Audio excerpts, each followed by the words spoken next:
Yields back without objection. All other members' opening statements will be made part of the hearing record if they're submitted to the committee clerk by 5 p.m. today. Today we have a one-witness panel. First, we have Christian Adams, who's president and general counsel of the Public Interest Legal Foundation. Next, we have Justin Reamer, who is president and CEO of Restoring Integrity and Trust in Elections and partner at First Street Law. And finally, we have Mary Kay Haling, a voter in the state of North Carolina. We appreciate all of you being here with us today, and we look forward to your testimony. I'll now recognize you, Mr. Adams, for 5 minutes for the purpose of giving your opening statement. Thank you. Welcome back to America First, Patriots. If you're new here, make sure to hit that like button and subscribe, because we're bringing you the truth that the mainstream media won't touch. Today, we're diving into something that should terrify every American who believes in election integrity. I just watched this congressional hearing testimony from Christian Adams. And folks, what he's revealing about our voter registration system is absolutely shocking. This isn't some conspiracy theory. This is a lawyer testifying under oath to Congress about the complete breakdown of our election infrastructure. Thank you, Chairman Stile, Ranking Member Morelli, members of the committee. Thank you for the invitation to testify. Here's a question Congress might ponder. What does Section 8 of the National Voter Registration Act mean when it requires that states must, quote, conduct a general program that makes a reasonable effort to remove the names of ineligible voters from the official lists of eligible voters, unquote. According to federal courts, unfortunately, now it means next to nothing. That isn't what Congress intended in 1993. Courts have unfortunately interpreted the language passed by this Congress to find the mere existence of a list maintenance program is what matters, not the program's effectiveness. Panels of the Sixth Circuit and the 11th Circuit Court of Appeals reached these conclusions. In Florida, Broward County allowed non-citizens to vote and deferred the removal of ineligible registrants for years out of sheer incompetence. The list maintenance requirements in the NVRA are gutted, particularly now in the 6th and 11th. It is ironic, since the NVRA owes its very existence to these same list maintenance obligations. Senator Bob Dole's compromise list maintenance amendment in 1993 broke a filibuster that would have otherwise doomed the bill, just as previous versions of NVRA died by filibuster before 1993. The Republicans made a deal to let the NVRA through in exchange for meaningful list maintenance standards. But the 11th Circuit generally held that if an election official makes an effort to clean voter rolls, no matter how shoddy, it's acceptable, and that best practices are not required under the NVRA. The proof is decidedly not in the NVRA pudding.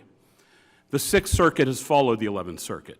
There, Michigan's Secretary of State Jocelyn Benson had over 25,000 dead registrants on the active rolls. A significant number of them had been registered decades after death, decades. In litigation, however, the Sixth Circuit interpreted the language that Congress passed requiring a reasonable effort to mean this, quote, a program that makes a rational and sensible attempt to remove dead registrants. A state need not, however, go to extravagant or excessive lengths in creating and maintaining such a program, unquote. Notice the court never says successful or effective. Results don't matter. The proof is not in the pudding. I do not believe this is what Congress intended.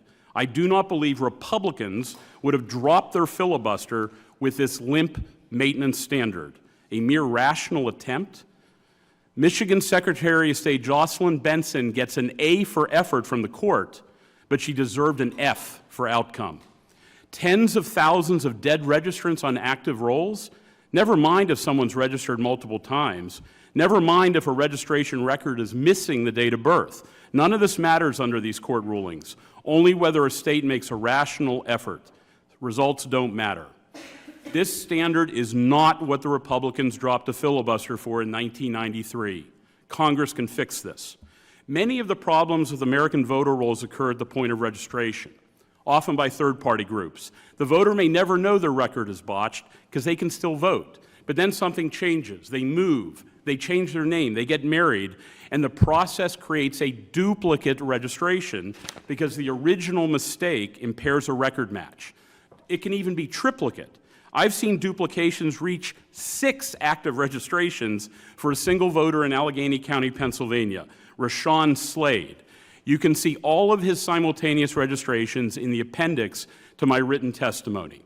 Some news. In Maine, we just found roughly 18,000 apparently deceased registrants, nearly 1,500 examples of intrastate duplicates, another 900 examples of interstate duplicates.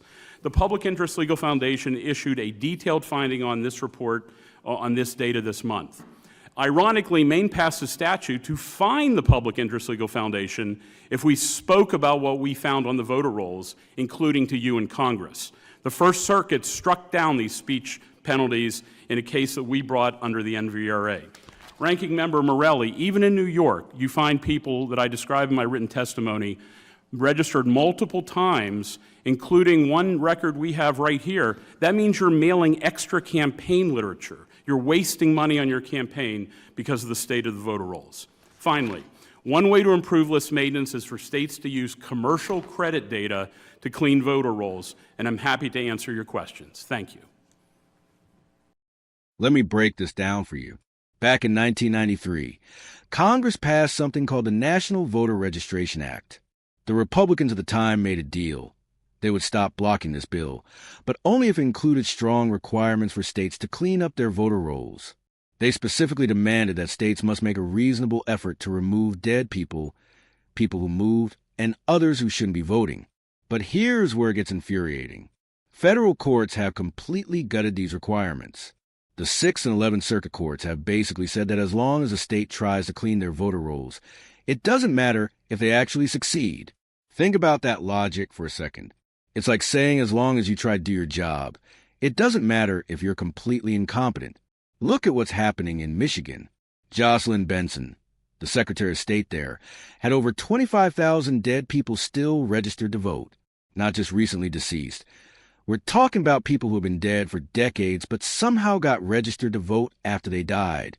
How does that even happen? And when this was challenged in court, the judges essentially gave her a participation trophy, saying she made a rational effort even though the results were a disaster. This is exactly the kind of thing that undermines confidence in our elections. When Americans see that dead people are registered to vote, when they see the same person registered 6 times in one county, like what happened in Pennsylvania, they start questioning whether their vote even matters. The situation in Florida is just as bad. Broward County, which has a history of election problems, was allowing non-citizens to vote and just ignoring ineligible registrants for years. They called it incompetence. But at some point, you have to wonder if this is intentional negligence. What really gets me is how this affects campaign resources and voter confidence. When you have duplicate registrations everywhere, campaigns are wasting money sending multiple pieces of mail to the same person. More importantly, it creates opportunities for fraud and makes it impossible to have accurate voter turnout statistics. Adams mentioned that in Maine alone, they found 18,000 apparently dead registrants and thousands of duplicate registrations. And here's the kicker. Maine tried to fine his organization for even talking about these problems. They literally tried to silence speech about election integrity issues. Thankfully, the court struck that down, but the fact that they even tried shows you how desperate some officials are to hide these problems. This goes to the heart of what we talk about on this channel all the time. We have a fundamental right to know that our elections are secure and that every legal vote counts. When you have tens of thousands of ineligible people on voter rolls, when the same person can be registered multiple times, when states are actively fighting against transparency, that's not democracy. That's a recipe for chaos. The solution Adams proposes makes perfect sense. Use commercial credit data to verify voter information.